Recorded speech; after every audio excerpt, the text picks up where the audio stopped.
You don't hate people, so why does their success feel uncomfortable? Be honest. There are moments when you see someone winning, growing, becoming everything they said they would be, and something inside you tightens. Not enough to admit, not enough to speak, but enough to change how you feel about yourself. That quiet shift is where envy begins, not as anger, not as bitterness, but as a subtle distortion. A voice that does not attack others directly. It questions you. It asks why you are not there yet. It reminds you of what you lack, what you delayed, what you could have been. And the most dangerous part is this. You think you are just observing, just noticing, just being aware of reality. But you are not. You are being influenced. Because envy does not operate like an emotion that comes and goes. It operates like a system that slowly rewrites your perception. It changes what you focus on. It alters how you measure your worth. It quietly decides what feels possible for you and what does not. And over time, without realizing, you stop living your life based on who you are. You start reacting to who others are. This is how envy dominates you. Not by force, but by influence. And if you do not see it clearly, you will spend years chasing a life that was never truly yours. Envy is not what you think it is. You were taught to see it as jealousy, as insecurity, as something obvious and easy to recognize. But that version is too simple, too visible. The real form of envy is far more precise. Envy is a lens. It does not just make you want what others have. It changes how you interpret everything you see. The moment it activates, your attention becomes selective. You stop seeing reality as it is and start seeing only what confirms that you are behind. You notice their progress, but ignore their process. You see their results, but not their sacrifices. You compare your internal struggles with their external image and call that truth. That is not truth. That is distortion. And once this lens is in place, it begins to filter your identity. You start questioning your pace, your value, your direction. Not because something is actually wrong, but because your perception has been quietly altered. This is why envy is so difficult to detect. It does not feel like an attack. It feels like awareness. It feels like you are finally seeing things clearly. But you're not seeing clearly. You are seeing selectively. And the more you trust this distorted perception, the more you disconnect from your own path. You stop asking what is right for you and start reacting to what seems right for others. That is the moment envy stops being a feeling and becomes control.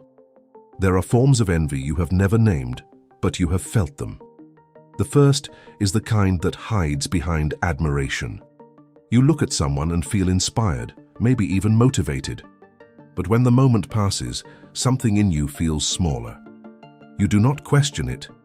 You just move on, carrying a quiet sense that you are not enough.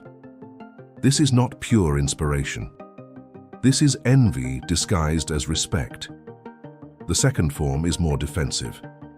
Instead of feeling small, you start diminishing what you see. You tell yourself they were lucky, that it is not that impressive, that something about them is not real. This protects your ego, but it also traps you. Because every time you reduce someone else's value, you reduce your ability to reach that level yourself. The third form is the most deceptive. It feels like clarity.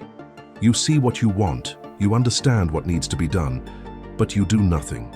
You stay in observation. You stay in analysis. You convince yourself that awareness is progress, but it is not. It is paralysis disguised as understanding. These forms do not look dangerous on the surface. They feel normal, almost harmless. But they all lead to the same place. A life where you are constantly aware of what could be yours, yet remain exactly where you are. Envy does not destroy your life in obvious ways. It does it through small decisions that feel insignificant in the moment, but accumulate over time. You hesitate when it is time to act, not because you lack ability, but because something inside you whispers that it is already too late. You delay starting, delay showing up, delay exposing yourself to judgment. And every delay feels justified. You begin to avoid situations where you could be seen. You tell yourself you are preparing, refining, waiting for the right moment. But the truth is simpler. You are protecting yourself from comparison while at the same time feeding it. Your standards start to shift, not upward in a healthy way, but sideways. Instead of measuring progress based on your own direction, you measure it based on how you stack against others. This creates a constant sense of being behind, even when you are moving forward. And slowly, almost invisibly, your ambition begins to shrink. Not because you lost desire, but because you lost belief in the timing of your own life. This is the real damage of envy. It does not make you fail. It makes you hesitate just enough, long enough, to never fully try. And a life built on hesitation will always feel like something is missing, even if you cannot explain what it is. The intensity of envy is not random. It follows a pattern that most people never question. Your mind is constantly measuring position. It tracks where you are, where others are, and what that difference means for your survival, your value, your identity. This is not a flaw. It is a mechanism designed to guide behavior. But there is a problem. You were not built to compare yourself to hundreds of people every day. You were not built to process constant exposure to other people's highlights, their wins, their curated moments of success. Yet that is exactly what you consume. So your mind starts doing what it was designed to do, but in an environment it was never prepared for. It exaggerates the gap. It compresses time. It makes it seem like others are moving faster than they actually are, while making your own progress feel invisible. And when that happens, the signal becomes distorted. What should guide you begins to mislead you. This is why envy feels so strong. Not because others are better, but because your perception of reality has been overloaded and miscalibrated. You are not broken. But if you keep trusting a distorted signal, you will keep making decisions that move you further away from your own direction.